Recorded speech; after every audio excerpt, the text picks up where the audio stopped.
ബൃഹത്തായ 135 അധ്യായങ്ങൾ, അതിങ്ങനെ 12 സ്കന്ധങ്ങളിൽ ഓരോരോ പ്രകരണങ്ങൾ ആയിട്ട് ഭംഗിയായി അടുക്കും ചിട്ടയുമൊക്കെ ആയിട്ട് തയ്യാറാക്കി വച്ചിരിക്കുന്ന ഒരു ഗ്രന്ഥമാണ് ശ്രീമദ് ഭാഗവതം. ഞങ്ങളുടെയൊക്കെ ചില ഗുരുനാഥന്മാരൊക്കെ പറയും, ചിലപ്പോൾ നമുക്ക് ചില സംഗതികൾ വായിക്കുമ്പോൾ മനസ്സിലാവില്ല, എന്താണെന്ന് വ്യക്തമാവില്ല. അപ്പോൾ അതിൻ്റെ അടുത്ത ശ്ലോകങ്ങളിൽ എവിടെയെങ്കിലും ഒരു ഉദാഹരണം കൊടുക്കുന്നുണ്ടാവും, ഇതുപോലെ മനസ്സിലായി. അത്രയധികം മന്ദഭാഗ്യാഹ എന്നുള്ള ജനങ്ങളെ വേണ്ടതുപോലെ പരിഗണിച്ചുകൊണ്ട് രചിച്ച ഗ്രന്ഥമാണ് ശ്രീമദ് ഭാഗവതം. എന്നിട്ടും ഒരു സപ്താഹം ഉണ്ടെങ്കിൽ അതിൽ വളരെ ചുരുക്കം ചില ഭാഗങ്ങളൊക്കെ നമുക്ക് അനുസ്മരിച്ച് പോകാൻ സാധിക്കുന്നുള്ളൂ. അത്തരത്തിൽ ഏറ്റവും കൂടുതൽ പ്രയാസമേറിയ, പറഞ്ഞാലും കഴിയാത്തതും വളരെ ഗൗരവമായ വിഷയങ്ങൾ കൈകാര്യം ചെയ്യുന്നതാണ് മുക്തി എന്ന വിഷയത്തെ പറയുന്ന ഏകാദശ സ്കന്ധം. ഭാഗവത രസികന്മാർക്ക് ഏറ്റവും പ്രിയപ്പെട്ട ഒരു ഭാഗം കൂടിയാണ് ഇത്. ഇതിൻ്റെ തുടക്കത്തിൽ ബ്രഹ്മാദി ദേവന്മാരുടെ പ്രാർത്ഥനയനുസരിച്ച് ഭൂമിയിൽ അവതീർണനായ ഭഗവാൻ അനവധി ദുഷ്ടന്മാരുടെ കഥ കഴിച്ചു. മഹാഭാരത യുദ്ധത്തിലും മറ്റുമൊക്കെ ആയിട്ട് ധാരാളം പേരുടെ കഥ കഴിച്ചു. അങ്ങനെ ഇരിക്കുമ്പോഴാണ് ഈ യാദവപുരം ലോകത്തിന് അപകടം വരുത്താൻ പാകത്തിൽ അവർക്ക് എല്ലാ സമൃദ്ധിയുണ്ട്, സൗകര്യങ്ങളൊക്കെ ഉണ്ട്. അപ്പം അതിൽ അവർ അഹങ്കരിച്ച് കുലത്തിൻ്റെ പെരുപ്പം കൊണ്ടും ക്ഷേമത്വങ്ങൾ കൊണ്ടുമൊക്കെ ഈ ലോകത്തിനൊരു ഭാരമായിട്ട് തീരാൻ പോകും എന്ന് ഭഗവാൻ കണക്കാക്കി. അപ്പം അവരുടെ നാശത്തിന് ഹേതുവായിട്ട് എന്തെങ്കിലും കാരണങ്ങൾ ഉണ്ടാവുകയും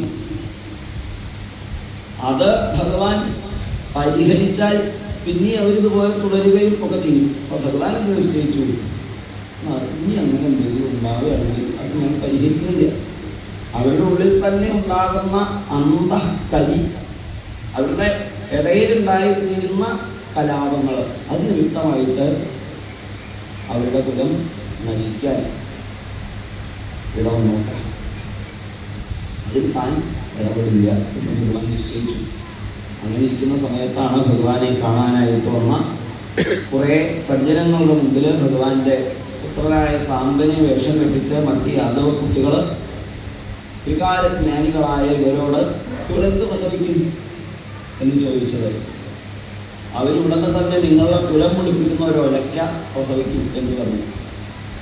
തമാശയായിട്ട് കരുതിയെങ്കിലും ആ കുട്ടികൾ കഴിവ് കഴിഞ്ഞ് കെട്ടയച്ച് നോക്കുമ്പോൾ അതിൽ നിന്നൊരു ഇരുമ്പിൻ്റെ കഷ്ണം പുറത്തു വീഴുകയും അതൊരു പടുകൂറ്റൻ ഒലയ്ക്കയായിട്ട് പരിണമിക്കുകയും ചെയ്തു. പരിഭ്രാന്തരായ അവര് എല്ലാവരും കൂടി ആ ഒലയ്ക്കയെ കൊണ്ട് സഭയിലേക്ക് ചെന്നു. അവിടെയുള്ളവരുടെയൊക്കെ അഭിപ്രായം അത് രാഗി പൊടിച്ച് കടലിൽ കലക്കിയാൽ തീരുന്ന പ്രശ്നമേ ഉള്ളൂ എന്നായിരുന്നു. അങ്ങനെ അത് പൊടിച്ച് അവർ കടലിൽ കലക്കി. ആ കടലിൽ കലക്കിയ പൊടി ഓളങ്ങൾക്കൊപ്പം നീങ്ങി പ്രഭാസം എന്ന തീർത്ഥക്കരയിൽ ചെന്ന് അടിഞ്ഞുകൂടി ഏരക പുല്ലുകൾ എന്ന് പറഞ്ഞ് വക്കുമൂർച്ചയുള്ള ഒരു തരം പുല്ലായിട്ട് മുളച്ചു വന്നു.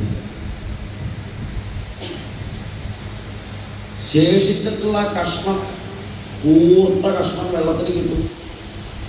അത് ഒരു മത്സ്യം കൊത്തി അതിനെ ഒരു മുക്കുവൻ പിടിച്ചു.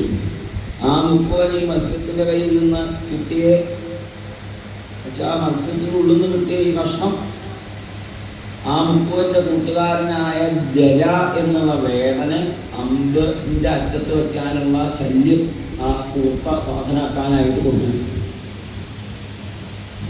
ഭഗവാൻ നിശ്ചയിച്ചു, ആ അമ്പ് കൊള്ളുന്നതാവട്ടെ എൻ്റെ ദേഹം ജനിക്കാനുള്ള കാരണം. പ്രഭാസത്തിൽ വളർന്നു വന്നിരിക്കുന്ന ഏരക പുല്ലുകൾ കൊണ്ട് ഈ യാദവന്മാർക്ക് വെട്ടിമുട്ടി നിന്നു. വലിയ കാലം താമസം ഇല്ലാതെ കണ്ട് പ്രളയത്തിൽ ദ്വാരക വെള്ളത്തിൽ നിന്നു. ഇതൊക്കെ വേണമെന്നുണ്ടെങ്കിൽ ഭഗവാന് മാറ്റി മറിക്കാൻ ഒരു പ്രയാസമില്ലാത്ത ആളാണ്. പക്ഷേ അതിനെ അന്യഥാകരിക്കാൻ ഭഗവാൻ, കാലരൂപിയായിരിക്കുന്ന ഭഗവാൻ ഇച്ഛിച്ചില്ല എന്നാണ് ആദ്യത്തെ അധ്യായത്തിൽ പറയുന്നത്. ഈ കാലത്ത് പണ്ട് ലക്ഷശാപം കൊണ്ട് എവിടെയും അധിക നേരം നിൽക്കാൻ പറ്റാതെ പോട്ടെ എന്നുള്ള ശാപമൊക്കെ കിട്ടിയപ്പോഴാണ് ശ്രീനാരദ മഹർഷി. പക്ഷേ ദ്വാരകയിൽ അദ്ദേഹം ഇടയ്ക്ക് വരാറുണ്ട്, അവിടെ എത്ര ദിവസം വേണമെങ്കിലും താമസിക്കാറുണ്ട്. കൃഷ്ണോപാസനാലാലസനായിരിക്കുന്ന അദ്ദേഹം ഇപ്പോൾ ദ്വാരകയിൽ വന്ന് താമസിക്കുന്നു. അങ്ങനെ വന്നപ്പോൾ തന്നെ സാധാരണയായിട്ട് ഈ ദ്വാരകയിൽ അനവധി പുരങ്ങളുള്ളതിൽ ഏതിലാപ്പ ഭഗവാൻ ഉണ്ടാവാന്നറിയില്ലോ, ഏതെങ്കിലും ഒന്നിരിക്കാണ്ട് കയറി ചെല്ലും. ഇന്നിപ്പോൾ കയറി ചെന്നത് വസുദേവരുടെ ഭവനത്തിലേക്കാണ്. ശ്രീനാരദ മഹർഷിയെ കണ്ടപ്പോൾ തന്നെ അദ്ദേഹം വീണ്ടും നമസ്കരിച്ച്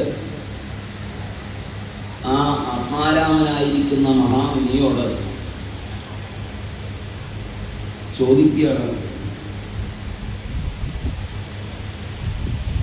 ഞാൻ ഭാഗവത ധർമ്മങ്ങൾ കേൾക്കാൻ യോഗ്യനാണെന്ന് തോന്നുന്നെങ്കിൽ അത് പറഞ്ഞു തന്നെ. അപ്പോൾ ശ്രീനാരദ മഹർഷി പറഞ്ഞു, പണ്ട് മിഥിലയിലെ രാജാവായിരുന്ന നിമി മഹാരാജാവിൻ്റെ സത്രത്തിൽ യാദൃച്ഛികമായിട്ട് എത്തിച്ചേർന്ന ഋഷഭയോഗീശ്വരൻ്റെ മക്കളായിട്ടുള്ള നവയോഗികളുമായിട്ട് അമ്മ ആ നിമി മഹാരാജാവ് നടത്തിയ സംവാദം അങ്ങേക്ക് കേൾക്കാനായിട്ട് കഴിയണം. അതിൽ ഭാഗവത ധർമ്മത്തെക്കുറിച്ചൊന്ന് അവർ പറഞ്ഞിട്ടുണ്ട്. സഞ്ചരിക്കുന്ന ഭഗവത് യുഗങ്ങളെ പോലുള്ള മഹാത്മാക്കളായ നവയോഗികളെ കണ്ടപ്പോൾ നിമി മഹാരാജാവ് വലിയ സന്തോഷത്തോടു കൂടിയിട്ട് അവരെ പൂജിച്ച് ആദരവോടു കൂടിയിട്ട് അദ്ദേഹത്തോട് പറയുന്നു, നിങ്ങളൊക്കെ സനകാദികളെ പോലെ ലോകനെ ശുദ്ധീകരിക്കാനായിട്ട് സഞ്ചരിക്കുന്ന മഹാത്മാക്കളാണ്. മനുഷ്യജന്മം തന്നെ ദുർലഭം എന്നിരിക്കെ ആ മനുഷ്യജന്മത്തിൽ നിങ്ങളെപ്പോലുള്ള സജ്ജനങ്ങളെ കാണാൻ തരാവുക എന്ന് പറയുന്നത് വലിയ ദൗർലഭ്യമുള്ള സംഗതിയാണ്. അതുകൊണ്ട് ആത്യന്തികമായ ക്ഷേമത്തിന് എന്തു വേണമെന്ന് നിങ്ങൾ പറഞ്ഞു തന്നെ. ഈ സംസാര ജീവിതത്തിൽ ഒരു ക്ഷണത്തിൻ്റെ പകുതിയെങ്കിലും സത്സംഗം ലഭിക്കുകയാണെങ്കിൽ അതാണ് ജീവിതത്തിൽ ലഭിക്കുന്ന ഏറ്റവും വലിയ നിധി. സത്സംഗ ശേവധി എന്നാണ്. സത്സംഗമാകട്ടെ മനുഷ്യ ജീവിതത്തിൽ കിട്ടുന്ന ഏറ്റവും വലിയ നിധിയാകുന്നു എന്ന് അവർ കേൾക്കാൻ വേണ്ടി പറയും. എന്നിട്ടൊന്നുകൂടി ധർമാനും ഭാഗവതാനും ഭാഗവത ധർമ്മങ്ങളെ ഞാൻ കേൾക്കാൻ അർഹനാണ് എന്ന് തോന്നുന്നുവെങ്കിൽ പറഞ്ഞു തരണേ എന്നിങ്ങനെ പറഞ്ഞപ്പോൾ അവര് ആ മഹാത്മാവായിരിക്കുന്ന നിമിയുടെ ചോദ്യത്തെ പ്രശംസിച്ചുകൊണ്ട് മറുപടി പറയുന്നു. ഞാൻ ദേഹമാണ് എന്ന വികാരം കൊണ്ട് വന്നുപെട്ടിരിക്കുന്ന സകല വിധത്തിലുള്ള ഭയങ്ങളുടെയും ആത്യന്തികമായിട്ട് ദേഹത്തിൻ്റെ നാശത്തിൻ്റെ തൻ്റെ നാശത്തെ വിചാരിച്ചു കൊണ്ടിരിക്കുന്ന ഭയത്തെ ഇല്ലാതെയാക്കാനായിട്ട് വിശ്വത്തിൽ എന്തുമേതുമായിരിക്കുന്നത് ഈ ഞാനായിരിക്കുന്ന വസ്തു തന്നെയാണ് എന്ന തിരിച്ചറിവുണ്ടാവുകയാണ് വേണ്ടത്. അതിന് ഭഗവാനാൽ പറയപ്പെട്ടതായ ഉപായങ്ങളെ ആണ് ഭാഗവത ധർമ്മങ്ങൾ എന്ന് പറയാം. ശ്രവണം, കീർത്തനം, സ്മരണം, പാദസേവനം, അർച്ചനം, വന്ദനം, ദാസ്യം, സഖ്യം, ആത്മനിവേദനം എന്നൊക്കെ പണ്ട് പ്രഹ്ലാദൻ പറഞ്ഞുവല്ലോ. അതൊക്കെ തന്നെ അടിസ്ഥാനമായിട്ട് ശ്രവണം, കീർത്തനം, സ്മരണം. അപ്പോൾ ഈ ശ്രവണ കീർത്തന സ്മരണങ്ങളിലൂടെ ക്രമത്തിൽ ബാക്കിയുള്ളത് സാധിക്കും. ഒരു ഭക്തനെ സംബന്ധിച്ചിടത്തോളം ആ ഭക്തൻ ഒറ്റയ്ക്ക് നടക്കണോ എന്ന് തോന്നില്ല. ഞാൻ എന്ത് ചെയ്യുന്നുണ്ടെങ്കിലും അത് ഭഗവത് പ്രേരിതമായിട്ടാണ് ചെയ്യുന്നത് എന്നാണ് ഒരു ഭക്തന്റെ വിചാരം. അപ്പോൾ എപ്പോഴും കൈ പിടിക്കാൻ ഭഗവാനുണ്ട് എന്നാണ് ആ ഭക്തൻ വിചാരിക്കുന്നത്. അതുകൊണ്ട് ധാമം നിമീല്യവാൻ നേത്ര എന്ന സ്ഥലത്ത് എന്ന പതേരിഹ, അങ്ങനെ ഒരു ഉത്തമ ഭക്തൻ ഭാഗവത ധർമ്മങ്ങളെ അനുശീലിക്കുന്നതായ ഒരു ഭക്തൻ കണ്ണടച്ചോടിയാലും വഴുക്ക് വീഴുകയും ചെയ്യില്ല എന്നാണ്. എന്താ ഈ കണ്ണടച്ചുകൊണ്ട് എന്ന് പറഞ്ഞാൽ ധർമാധർമ്മ വിചാരങ്ങൾ, താൻ ചെയ്യണത് ശരിയോ തെറ്റോ എന്നൊക്കെ ആലോചിച്ച് വട്ടത്തിരിയേണ്ട ആവശ്യമില്ല. എന്ത് കാട്ടിയാലും അത് നാരായണ അർപ്പണമാണ് എന്നാണ് ഒരു ഭക്തന്റെ വിചാരം. അതല്ലാതെ ഒന്നും ഭക്തൻ ചെയ്യണില്ല. അതുകൊണ്ട് അദ്ദേഹത്തിന് അബദ്ധം പറ്റാനില്ല, വഴുക്കാനില്ല, വീഴാനില്ല.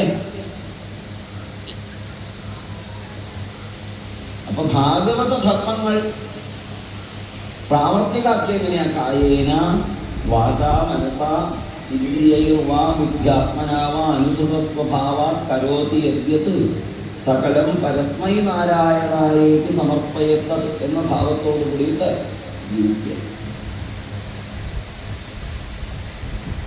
രണ്ട് എന്നുള്ള വിചാരം അതാണ് എല്ലാ ഭയങ്ങൾക്കും കാരണം.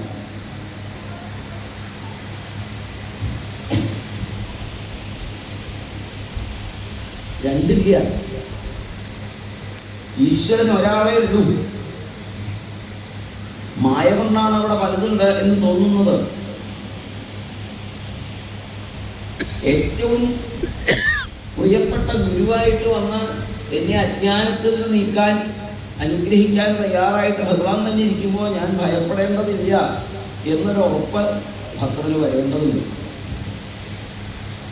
അറിവില്ലായ്മ കൊണ്ടാണ് രണ്ട് എന്നുള്ള ഭാവം ഉണ്ടാവുന്നത്. സ്വപ്നത്തിൽ പല കാഴ്ചകളും കാണും. ചിലപ്പോൾ വല്ല മനോരഥം വിചാരിച്ചിരിക്കുന്ന സമയത്തും അതെ. നമ്മൾ ചിലപ്പോൾ എവിടെ ഇരിക്കണമെന്ന് വെച്ചാലും മതചരിത്രത്തിലും നായിവാര് പറഞ്ഞതുപോലെ മനമങ്ങും മിഴിയിങ്ങും അങ്ങനെ ഉണ്ടാവും ചില സമയത്ത്. ഇവിടെ തന്നെ ഇരിക്കുന്നുണ്ടാവുക, പക്ഷേ മനസ്സിൽ വേറെ പലതും ഉണ്ടാവുക. അപ്പം അങ്ങനെ മനസ്സിൽ കാണുന്ന കാഴ്ചകളെ പോലെ ആണ് പ്രപഞ്ചത്തിലുള്ള ഓരോ കാഴ്ചകളും. പക്ഷെ അത് അവിദ്യ കൊണ്ട് അറിയുന്നില്ല. പലതുണ്ട് എന്നുള്ളത് വാസ്തവമാണെന്ന് ധരിച്ചുകൊണ്ടിരിക്കുകയാണ്. ഇതൊന്ന് രക്ഷപ്പെടാനുണ്ടാവണം. ആ ഗുരുവിൽ നിന്ന് ഭഗവാന്റെ സുഭദ്രമായിരിക്കുന്ന ഗാഥകളെ കേട്ട് കേട്ട് കേട്ട് കേട്ട് ലോകത്തിൽ പറയപ്പെടുന്നതായിട്ടുള്ള ഭഗവത് കഥകളെ കേട്ട് കീർത്തനങ്ങളെ ആലപിച്ച് ഭഗവാന്റെ നാമങ്ങൾ ജപിച്ച് അതിൻ്റെ താല്പര്യം എന്താണെന്ന് മനസ്സിലാക്കിക്കൊണ്ട് തൻ്റെ ഏറ്റവും പ്രിയപ്പെട്ടവൻ ഭഗവാനാണ് എന്നുള്ള ഭാവത്തിൽ ഭഗവാനോട് ഒരു അനുരാഗമുണ്ടായി, ചിത്താർദ്രീഭാവമുണ്ടായി. ഒരു ലോകബാഹ്യനായിട്ട് ഉറക്കമുറക്ക നാമം ജപിക്കുന്നു, നൃത്തം വയ്ക്കുന്നു, പാട്ട് പാടുന്നു, ആരൊക്കെ വിചാരിച്ചാലും വിരോധമില്ല, ഞാൻ ഇങ്ങനെയാണ് എന്ന നിലയ്ക്ക് ലജ്ജയില്ലാതെ ഭഗവാനെ ആശ്രയിക്കാൻ സാധിക്കുന്നതായ നിലയിലേക്ക് എത്തിക്കിട്ടിയാൽ അഗ്നിയും വായുവും വെള്ളവും ഒക്കെ ഇരിക്കുന്നത് ഭഗവാനാണ് എന്ന് തിരിച്ചറിയും. ഇതൊക്കെ ഭഗവാന്റെ ശരീരങ്ങളാണ്, ഞാൻ കാണുന്നതിലൊന്നിലും ഭഗവാനല്ലാതെ മറ്റൊന്നില്ല എന്നുള്ള തിരിച്ചറിവ് ഒരു തമഭക്തരുണ്ടായിരിക്കും. അപ്പൊ പിന്നെ ആ വിഷയങ്ങളോട് ഭഗവാനല്ലാത്ത എന്തെങ്കിലും വിഷയങ്ങളാണ് എന്ന് വിചാരിക്കുമ്പോഴല്ലേ അത് കിട്ടിയാൽ കൊള്ളാം, ഇത് കിട്ടിയാൽ കൊള്ളാം, അത് കിട്ടിയില്ലെങ്കിൽ കൊള്ളാം എന്നൊക്കെ തോന്നുക, രാഗദ്വേഷങ്ങളൊക്കെ തോന്നുക. അപ്പൊ ആ രാഗദ്വേഷങ്ങളെല്ലാം ഭഗവാന്റെ ശരീരമാണെന്ന് അറിയുന്നതോട് കൂടിയിട്ട് അടങ്ങും.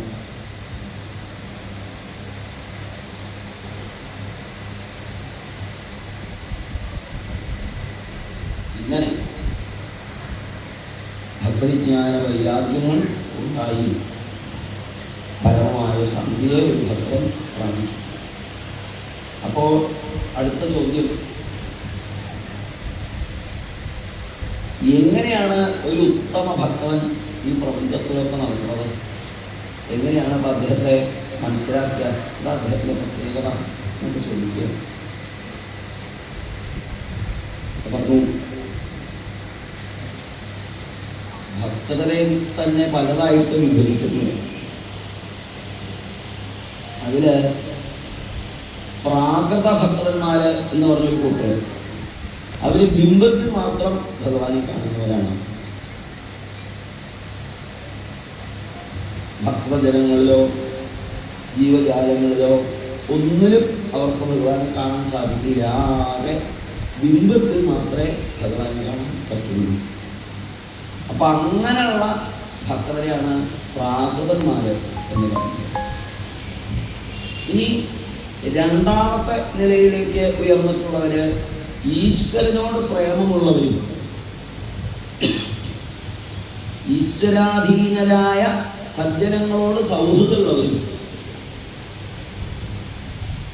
അറിവില്ലാത്തവരോട് കാരുണ്യമുള്ളവരും ഈശ്വരനെ ദ്വേഷിക്കുന്നവരോട് ദ്വേഷമുള്ളവരും ആണ്.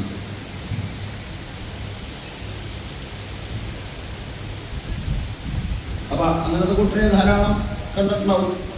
കണ്ണാടിയിലോ ചിലപ്പോൾ കണ്ടിട്ടുണ്ടാവും. അപ്പൊ അങ്ങനെ ഭഗവാനോട് മൈത്രി, ഭഗവാനോട് പ്രേമം, ഭക്തജനങ്ങളോട് മൈത്രി, അറിവില്ലാത്തവരോട് കരുണ, ഇതൊന്നും ശരിയല്ല. ഈ അമ്പലമൊക്കെ പൊളിച്ചു കളയണം എന്നൊക്കെ പറയണവരെ കണ്ടു കഴിഞ്ഞാൽ ആഹാ അങ്ങനെ പറഞ്ഞു എന്നൊക്കെ തോന്നുന്ന ആൾക്കാരാണെങ്കിൽ രണ്ടാമത്തെ കാറ്റഗറിയിൽ പെട്ടു, മധ്യവന്മാരായി. ഈ ഉത്തമ ഭക്തരാവും. അവരെങ്ങനെയാണ്? സർവഭൂതേഷു യഃ പശ്യേത് ഭഗവദ്ഭാവമാത്മനഃ ഭൂതാനി ഭഗവത്യാത്മന്യേഷ ഭാഗവതോത്തമഃ. ഒരു ഉത്തമ ഭാഗവതൻ എല്ലാറ്റിലും ഭഗവാനെ കാണുന്നു. തന്നിൽ താനായിരിക്കുന്ന ഭഗവാന്റെ പ്രതിബിംബങ്ങളാണ് ഈ വിശ്വത്തിൽ കാണുന്ന എല്ലാവരും എന്നാണ് ഉത്തമ ഭക്തന്റെ ബോധ്യം.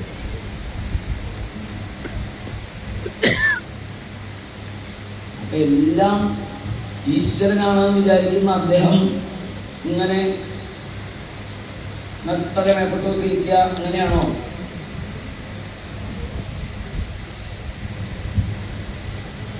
അങ്ങനെയൊക്കെ ചിലർക്ക് ധാരണ ഉണ്ട്. ഈ ബ്രഹ്മജ്ഞാനം ഉണ്ടാകാന്ന് പറഞ്ഞാൽ പിന്നെ അങ്ങനെ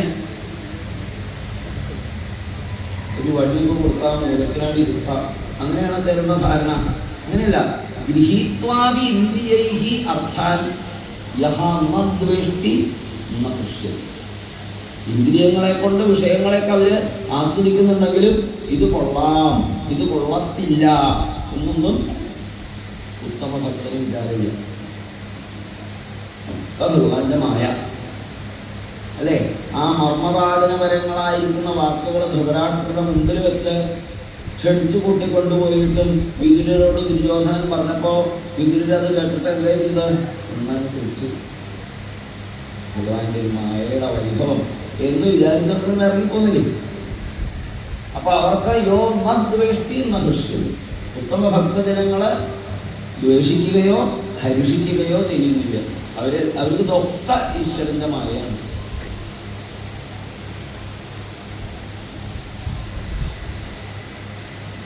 നമുക്ക് സംസാരധർമ്മങ്ങള്, നമുക്കൊക്കെ മോഹങ്ങൾ വരുത്തും. മോഹം വരുത്തുന്ന നമ്മളെ ബോധക്ഷയത്തിലേക്ക് നയിക്കും. അതായത് വല്ലാണ്ട് വിശപ്പ് വരുമ്പോൾ, വല്ലാണ്ട് ദാഹിക്കുമ്പോൾ, വല്ലാതെ ആഗ്രഹങ്ങൾ ഉണ്ടാകുമ്പോൾ നമ്മൾ അതിനനുസരിച്ചിട്ടുള്ള വിഷയങ്ങൾ ആസ്വദിക്കാനായിട്ട് ഉത്സാഹിക്കും. ഇല്ലേ? അയ്യോ വിശന്നിട്ട് വയ്യ, ഒരു 10 ഇഡ്ലികൾ തന്നോളൂ പറയും. അയാളെ കഴിച്ചപ്പോഴേക്കും വിശപ്പ് മാറി. ബാക്കി ആറണോ അത് കൈ 4 കൊണ്ടുവന്നല്ലേ കഴിക്കാണ്ട് വയ്യല്ലോ വിചാരിച്ച് കുടിച്ച് അങ്ങനെയൊക്കെയോ കുത്തി മറിക്കും. അതാണ് സംസാരധർമ്മങ്ങളിൽ മോഹിക്കുക എന്ന് പറഞ്ഞാൽ. അതുപോലെ പല വിഷയങ്ങളും നമുക്ക് ആസ്വദിച്ചിട്ട് അത്യാവശ്യം ഉണ്ടാവില്ല. എന്നാലും നമ്മളത് വേണം എന്ന് വിചാരിക്കുകയാണ്. ആ കുഴപ്പമില്ല, മഹാത്മാക്കൾക്കില്ല. അതെന്താ അവർക്കറിയാത്തത്? അവർക്ക് അത് ആസ്വദിക്കുന്നതിൽ അതിനും വലുതായിട്ട് വേറൊന്നുണ്ട്. സ്മൃത്യാഹരേ, ഭഗവാനെ സ്മരിക്കൽ ഇതിലൊക്കെ പ്രധാനമാണ് എന്നവർ വിചാരിക്കുന്നു. അല്ലാണ്ട് സാപ്പാടടിക്കലാണ് പ്രധാനം എന്നവർ വിചാരിക്കുന്നില്ല. നല്ല വസ്ത്രം ധരിക്കലാണ് പ്രധാനം എന്നവർ വിചാരിക്കുന്നില്ല. പദവികൾ കിട്ടുന്നതാണ് പ്രധാനം എന്നവർ വിചാരിക്കുന്നില്ല. പ്രശസ്തി ഉണ്ടാവലാണ് പ്രധാനം എന്നവർ വിചാരിക്കുന്നില്ല. കുലമഹിമ സംരക്ഷിക്കലാണ് പ്രധാനം എന്നവർ വിചാരിക്കുന്നില്ല. അവരെന്താ വിചാരിക്കുന്നത്? ഏറ്റവും പ്രധാനമായിട്ട് ഹരേഹേ സ്മൃതി.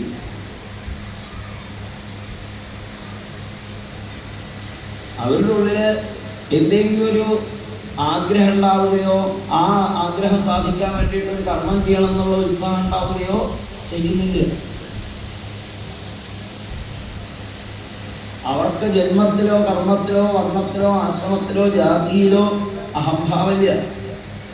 അവർക്ക് കയ്യിലിരിക്കുന്ന ധനത്തിലോ വസ്ത്രാഭരണങ്ങളിലോ കഴിക്കുന്ന ഭക്ഷണത്തിലോ എൻ്റെ നന്നെ എന്നുള്ള ഭേദഭാവില്ല. ഇതൊക്കെയാണ് ഉത്തമ ഭക്തന്റെ ലക്ഷണങ്ങൾ. ഇതൊക്കെ എന്തിനാണ് നമ്മളോട് പറയണത്? ദാക്ഷായണി എന്നും അമ്പലത്തിൽ പോകുന്ന ആളാണല്ലോ, എന്നിട്ട് ദാക്ഷായണിക്ക് ഈ ഗുണം വല്ലതും ഉണ്ടോ? ഇത് നോക്കാനില്ല, പിന്നെയോ കണ്ണാടിയിൽ നോക്കാനാ. രണ്ട് ദാക്ഷായണിയും അങ്ങനെയാണോ നോക്കാനില്ല, അങ്ങനെയാണോ നോക്കാൻ.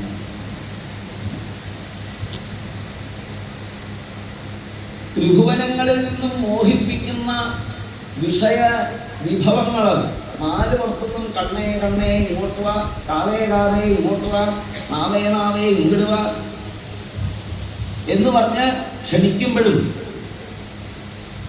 ഭഗവത് പദാരവിന്ദ ലവ നിമിഷാർത്ഥമപി ന ചലതി, ഭഗവാന്റെ പദാരവിന്ദങ്ങളിൽ നിന്ന് ഒരു നിമിഷത്തിന്റെ പകുതി പോലും ഞാൻ വിട്ടു നിൽക്കില്ല എന്ന നിലയ്ക്കുള്ളതാണ് ഉത്തമ ഭാഗവതം.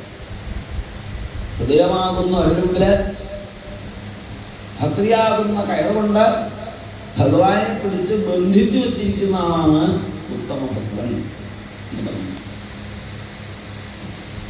അടുത്ത ചോദ്യം എന്താ മായ എന്നാണ് പറയുന്നു. ഏഭി ഭൂതാനി ഭൂതാത്മാ മഹാഭൂതൈ മഹാഭുജ സസർജോച്ചാവചാന്യാദ്യ സ്വമാത്രാത്മപ്രസിദ്ധയേ.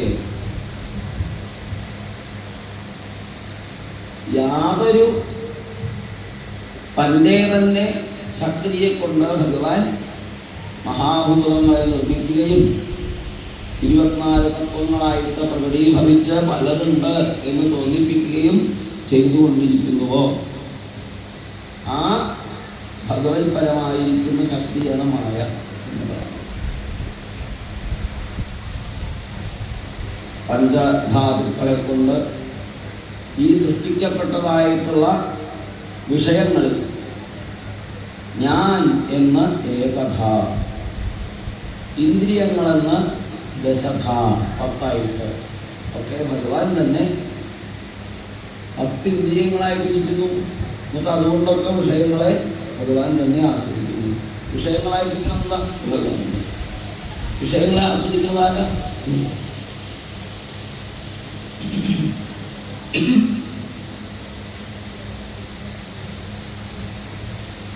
അങ്ങനെ മഹാഭൂതങ്ങള്, തന്മാത്രകള്, ഇന്ദ്രിയങ്ങള് ഇതൊക്കെയായിട്ടും അന്ധകരണങ്ങളായിട്ടും അവയുടെ ഉൽപ്പത്തിക്ക് കാരണങ്ങളായിരിക്കുന്ന വിവിധ അഹങ്കാരങ്ങളായിട്ടും ആ അഹങ്കാരത്തിൻ്റെ ഉൽപ്പന്ന കാരണമായിരിക്കുന്ന മഹത്തായിട്ടും പ്രകൃതിയായിട്ടും കാലമായിട്ടും ഒക്കെ ഭഗവാൻ കാലം വരേക്ക്, അതായത് ത്രിവിധാഹങ്കാരങ്ങൾ മഹത്തിലും അത് മൂലപ്രകൃതിയിലും കാലത്തിലും ഒക്കെ ലയിച്ച ആ കാലം മായാമയമായിരിക്കുന്ന ജീവനിലും ജീവൻ ഭഗവാനിലും ലയിക്കും. അതിങ്ങനെ ഈ ഇപ്പം ചില ഇതൊക്കെ കാണാമല്ലോ, ഒരു ചെറിയൊരു സുഷിരത്തുനിന്ന് ഒരു ലൈറ്റ് ഇങ്ങനെ പുറത്തേക്ക് വരുന്നത് കാണാം. പക്ഷെ അകലേന്ന് നോക്കുമ്പോൾ അത് ഒന്നല്ല, പല നിറത്തിലാണ് അത് കാണുന്നത്. നോക്കുമ്പോൾ ഒന്നാ, ആദ്യം പുറപ്പെട്ടപ്പോൾ ഒന്നാ, പിന്നെ പലതായിട്ട് പലതായി. അപ്പൊ ആ ഒന്നിൽ ഇതൊക്കെ ലയിക്കും. അതുവരെ പലതുണ്ടെന്ന് തോന്നും. അങ്ങനെ പലതുണ്ടെന്ന് തോന്നിക്കുന്നതായ വിക്ഷേപമെന്നും സത്യമായിട്ട് ഒന്നേ ഉള്ളൂ എന്ന് ഉള്ള ജ്ഞാനത്തെ മറച്ചു വെക്കുന്ന ആവരണമായിട്ടുള്ള 2 കഴിവുകളുള്ള ഭഗവാന്റെ മായ. ആ മായയാണ് ഉൽപ്പത്തി, സ്ഥിതി, ലയം ഇതൊക്കെ ഉണ്ട് എന്ന് നമ്മിൽ തോന്നിപ്പിച്ചുകൊണ്ടിരിക്കുന്ന ശക്തി. യഥാർത്ഥത്തിൽ ഉൽപ്പത്തി സ്ഥിതി ലയങ്ങൾ ഒരു വികാരങ്ങളുടെ രൂപനാമങ്ങളുടെ ഉൽപ്പന്നമാവലും നിലനിൽക്കലും നശിക്കലും ആണ്. ശരിയായിട്ടുള്ള വസ്തുവിന് ഒരു മാറ്റവും വരുന്നില്ല. പക്ഷെ അതിനാണ് മാറ്റം വരുന്നത് നമ്മൾ എന്തുകൊണ്ടോ തെറ്റിദ്ധരിച്ചുകൊണ്ടിരിക്കുന്നു ആ എന്തുകൊണ്ടോ എന്ന് പറയുന്ന സാധനമാണെന്ത് ഈ മായ. അതിൽ നിന്ന് രക്ഷപ്പെടാൻ എന്താ വഴി എന്നാണ് അടുത്ത ചോദ്യം. അതിന് എന്തിനാ നമ്മളൊക്കെ ഇവിടെ കർമ്മം ചെയ്യുന്നത്? ദുഃഖം പോവാനും സുഖം ഉണ്ടാവാനും വേണ്ടിയിട്ടാണ്. പക്ഷേ അങ്ങനെ സുഖം ഉണ്ടാവാൻ വേണ്ടിയിട്ട് പ്രവർത്തിച്ചിട്ട് ദുഃഖം പോകാൻ വേണ്ടി പ്രവർത്തിച്ചിട്ട് ഇന്ന് വരെ നമുക്കാർക്കെങ്കിലും ആത്യന്തികമായ സുഖം ലഭിച്ചിട്ടുണ്ടോ? നമ്മളെല്ലാവരും വിളിച്ചായ വൈകുന്നേരം വരെ തന്നെയല്ലേ ഏർപ്പാട്. പരമമായ സുഖം കിട്ടണമെന്ന് വിചാരിച്ച പലരും പലതരത്തിലുള്ള പ്രവൃത്തികൾ ചെയ്തുകൊണ്ടിരിക്കും. ചിലർക്ക് അമ്പലത്തിൽ പോകണതാണ് സുഖം എന്ന് തോന്നുന്നു. ചിലർ വിചാരിക്കുന്നത് ഈ അമ്പലത്തിലൊക്കെ പോകാണ്ടിരിക്കാൻ എനിക്ക് തോന്നുന്നുണ്ടല്ലോ, അതാണ് എൻ്റെ ഏറ്റവും വലിയ സുഖം എന്നാൽ ചിലർ വിചാരിക്കുന്നത്. ഈശ്വരൻ ഉണ്ടല്ലോ എന്ന് വിചാരിക്കുന്നതാണ് സുഖമെന്ന് ചിലർ വിചാരിക്കുന്നത്. ഈശ്വരൻ ഇല്ല എന്നുള്ള മഹത്തരമായ ജ്ഞാനം എന്നിൽ അങ്കുരിച്ചുവല്ലോ, അത് ഏറ്റവും വലിയ ഭാഗ്യമായി എന്ന് വേറെ ചിലർ വിചാരിക്കുന്നു. അങ്ങനെ അതാത് നിലയ്ക്കുള്ള വിചാരങ്ങൾക്കനുസരിച്ച് സുഖം ഉണ്ടാവാനും ദുഃഖം പോവാനും വേണ്ടിയിട്ട് ജനങ്ങൾ അങ്ങനെ പ്രവർത്തിക്കുന്നു. കാശുണ്ടാക്കുന്നു, അതുകൊണ്ട് സുഖം ഉണ്ടാവുമെന്ന് വിചാരിക്കുന്നു. അവസാനം മൃത്യു വരും. അപ്പം അയാൾ വിചാരിക്കും വീട്ടിലുള്ളവരുണ്ടാവും, ഞാൻ സമ്പാദിച്ച കാശിൻ്റെ കൂടെ ഉണ്ടാവും. ഗൃഹാവത്യാപ്ത പശുഭി കാ പ്രീതി സാധിതൈഹി ചലൈഹി. സ്ഥിരമല്ലാത്ത ഉറപ്പില്ലാത്ത അവ എന്ത് പ്രീതി ഉണ്ടാക്കി തരുന്നതാണ് നമുക്ക്? അവർക്ക് നമ്മളെ സഹായിക്കാൻ കഴിയും? ആരും കേട്ടോ പശുപ്പിച്ചുണ്ടാകുന്ന അധികാരം ഉണ്ടാവില്ല, അത്രയേ ഉള്ളൂ എന്ന് പറയാമെന്നല്ലാണ്ട്. അപ്പോ ഏകം ലോകം പരം വിദ്യ നശ്വരം. ആ തിരിച്ചറിവോട് കൂടിയിട്ട് ഈ ലോകം നശ്വരമാണ് എന്ന തിരിച്ചറിവോട് കൂടിയിട്ട് എന്ത് ചെയ്യണം? വിദ്യാസുവായിട്ടുള്ളവൻ ഒരടിസ്ഥാന ബോധത്തോട് കൂടിയിട്ട് ഒരു ഗുരുവെ സമാശ്രയിക്കണം. എന്താ ഒരു ധാരണയില്ലാണ്ട് തത്വജ്ഞാനിയായ ഒരാളെടുത്ത് പോയിട്ട് ആശ്രയിച്ചിട്ട് കാര്യമില്ല.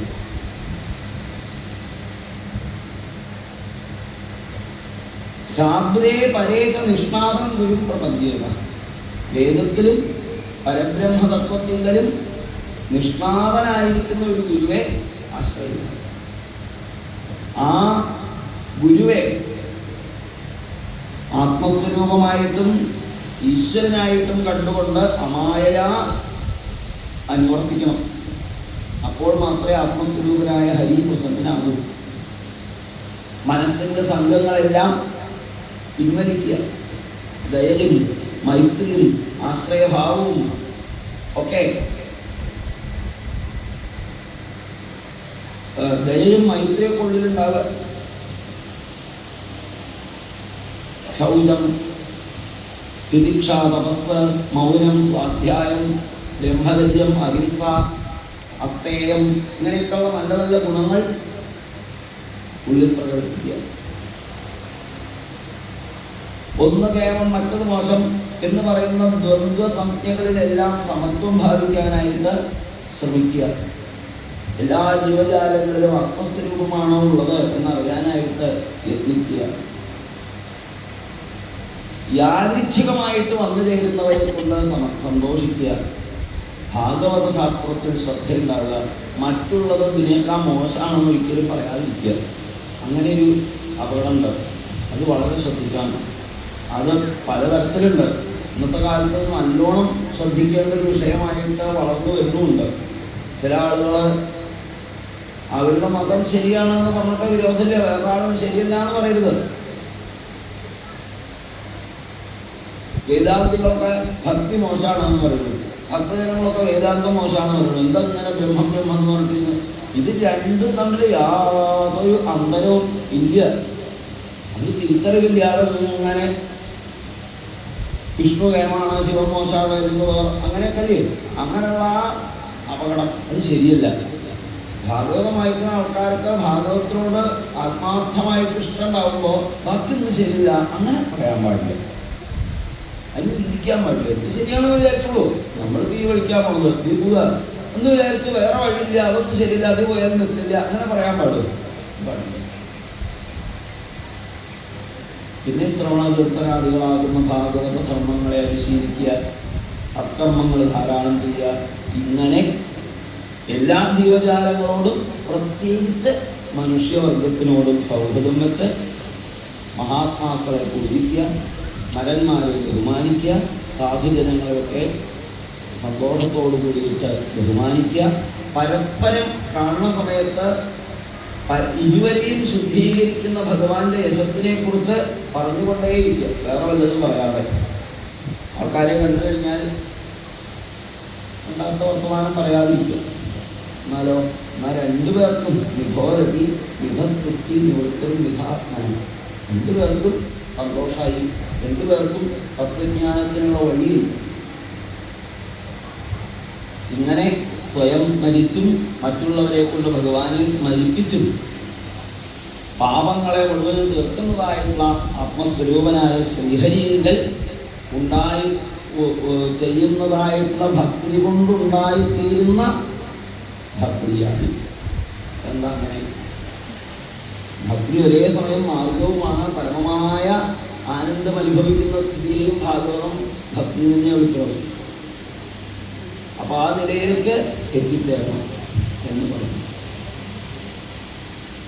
ഇങ്ങനെയാണ് മായയെ രക്ഷപ്പെടുന്നത്. നാരായണൻ എന്ന് വിളിക്കപ്പെടുന്ന പരബ്രഹ്മം അതെന്താണെന്ന് ഞങ്ങൾക്ക് മനസ്സിലാവുന്ന വിധത്തിലൊന്ന് പറഞ്ഞു തരും. അടുത്തത് പിപ്പരായണൻ എന്ന ആത്മാവ് പറഞ്ഞു. ഇതൊക്കെ യുഗങ്ങൾ എന്ന് പറയേണ്ട വിഷയങ്ങളാട്ടോ. അതിങ്ങനെ 11 ഓരോ സെക്കൻഡിൽ നിങ്ങൾ നോക്കിയിട്ടാണ് പറയണത്.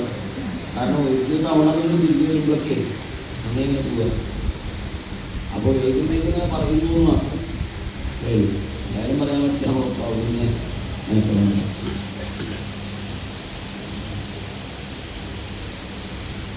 അവിടെ പറയുന്നു, ഇക്കാണായ ഭൂതജാലങ്ങളുടെ മുഴുവനും ഉൽപ്പത്തി സ്ഥിതി ലയങ്ങൾക്ക് നിദാനമായിരിക്കുന്നത് യാതൊന്നോ. രാവിലെ വേദം ചൊല്ലുന്ന സമയത്ത് അവർക്ക് ഇതെല്ലാറുണ്ടല്ലോ. അതുപോലെ തന്നെ പല ഉപനിഷത്തുകളിലും പഴയ കാര്യം തന്നെ പറഞ്ഞിട്ടുണ്ട്.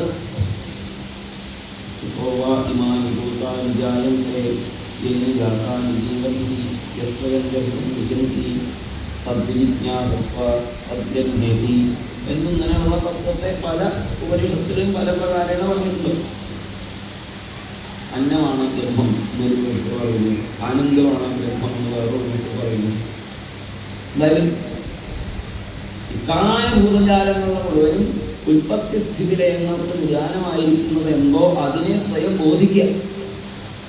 അതാണ് ആ ബോധിച്ചതെന്തോ അത് ബ്രഹ്മം.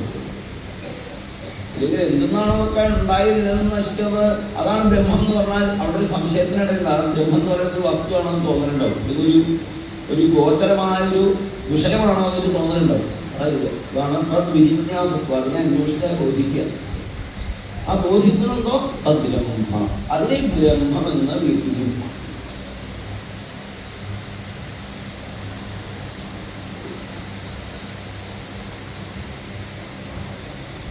ജാഗ്രത, സ്വപ്നം, സുഷുപ്തി. ജാഗ്രതത്തിലെ എല്ലാ ഇന്ദ്രിയങ്ങളും പ്രസന്റാണ്. സ്വപ്നത്തില് നമുക്കൊരു നിയന്ത്രണമില്ല, മനസ്സിങ്ങനെ അതിൻ്റെ ഇഷ്ടത്തിന് പോയിക്കൊണ്ടിരിക്കും. അതാണ് മനോരഥം എന്നൊക്കെ അതിനെ പറയുന്നത്. സ്വപ്നം കാണാൻ നമുക്ക് ഉറങ്ങണം നിർബന്ധമൊന്നുമില്ല.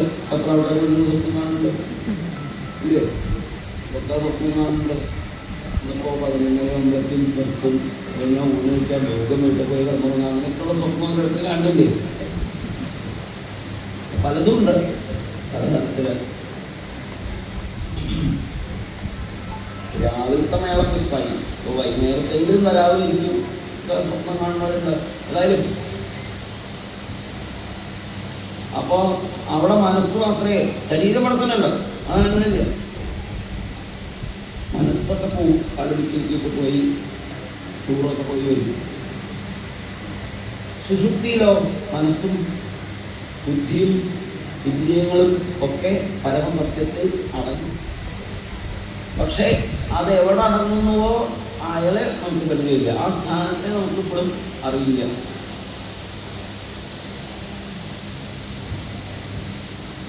മണ്ണിലൊരു നിധി കുറിച്ചിട്ടുണ്ട് അത്ര.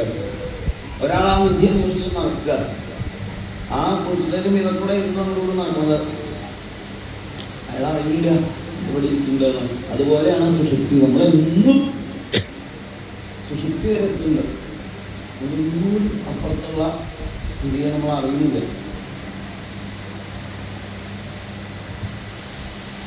ആ സ്വപ്നം, ജാഗ്രത, സുഷുപ്തി എന്നിവകളിൽ നാശമില്ലാതെ ഇരിക്കുന്ന, ലയിക്കാതെ ഇരിക്കുന്നത് യാതൊന്നോ? ദേഹം, ഇന്ദ്രിയങ്ങൾ, പ്രാണങ്ങൾ, ഹൃദയം തുടങ്ങിയ അവയവങ്ങൾ, ഇതൊക്കെ യാതൊന്നിനാൽ പ്രചോദിതമായിട്ട് ഇങ്ങനെ പ്രവർത്തിക്കുന്നുവോ അതിനെ ബ്രഹ്മമെന്ന്, അതിനെ പരമെന്ന്, അതിനെ നാരായണെന്ന് അറിയും. അതാ നാരായണൻ. ഞാൻ വിചാരിച്ചു, അങ്ങനെ വിചാരിച്ചത് എന്തുകൊണ്ടാണോ അതാണ്.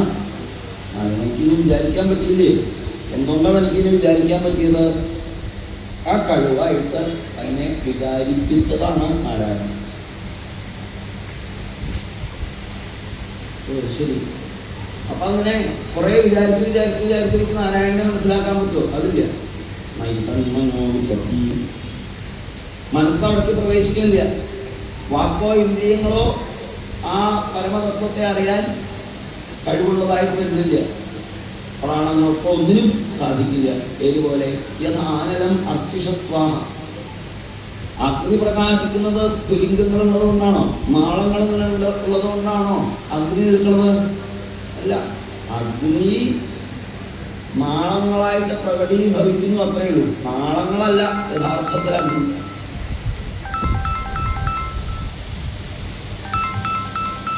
അപ്പോ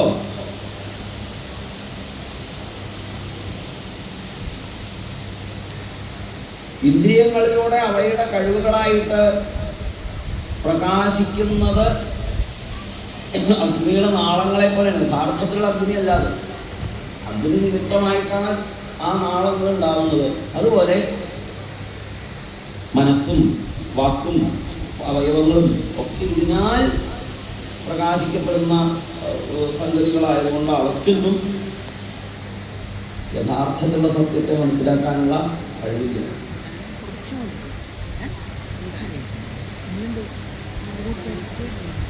സൂത്രാത്മാവ്, മഹത്ത്, ജീവൻ എന്നൊക്കെ ഉള്ള പല ഭാവങ്ങളിൽ ജ്ഞാനക്രിയാർത്ഥഫലരൂപതയോ ഒരു ശക്തി ബ്രഹ്മൈവ ഭാതി. ബ്രഹ്മം തന്നെയാണ് ഇതൊക്കെയായിട്ട് വിളങ്ങുന്നത്. അതിന് ജനന മരണങ്ങളൊന്നുമില്ല, അതിന് ക്ഷീണമോ വളർച്ചയോ ഒന്നുമില്ല. എല്ലായ്പ്പോഴും ഒരേപോലെ മാറ്റമില്ലാതെ അത് നിലനിൽക്കുന്നു.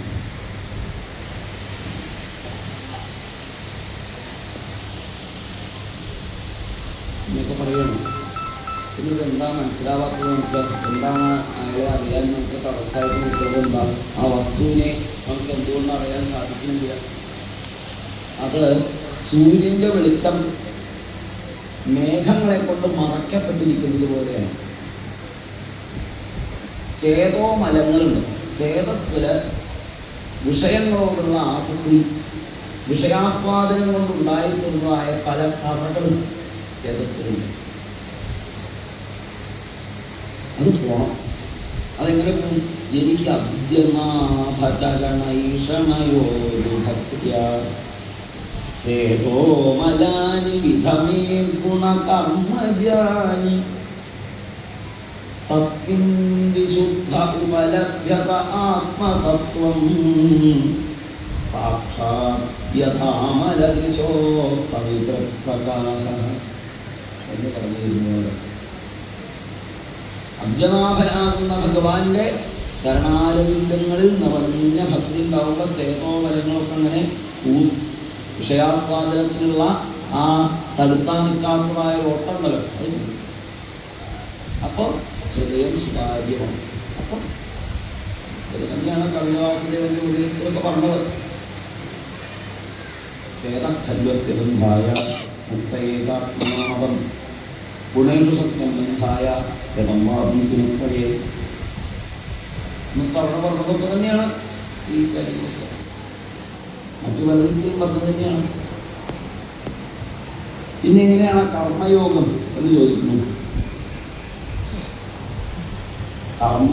കർമ്മത്തിലൂടെ എങ്ങനെ ഭഗവാനിലെത്താം എന്നുള്ള കാര്യത്തെക്കുറിച്ച് പറയാൻ അറിവുള്ളവർക്ക് പോലും വലിയ ബുദ്ധിമുട്ടാണ്. കർമ്മ വികർമ്മങ്ങൾ എന്തൊക്കെയാണ് എന്ന് വ്യക്തമായിട്ട് പറയാൻ എന്ന് പറഞ്ഞുകൊണ്ട് അടുത്ത യോഗീശ്വരൻ മറുപടി പറഞ്ഞു. വേദങ്ങളാണ് കർമ്മങ്ങൾ ചെയ്യൂ എന്ന് നിർദ്ദേശിക്കുന്നത്. അതേതുപോലെയാണ്? ബാലാനുശാസനം പോലെയാണ്.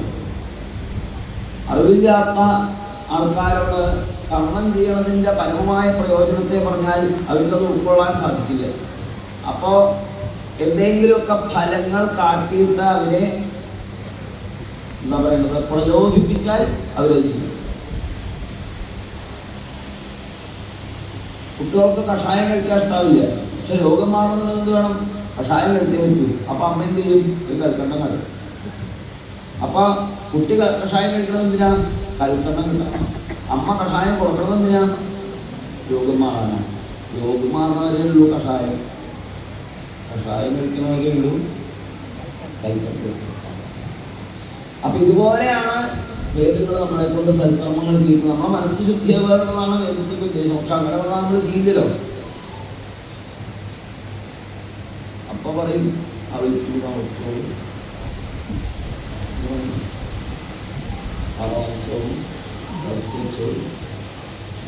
കാരണം അത് ചെയ്താൽ പുണ്യം കിട്ടും, പിന്നെ അത് കിട്ടും, ഇതൊക്കെ കിട്ടും. അത് നമ്മൾ ചെയ്യോ?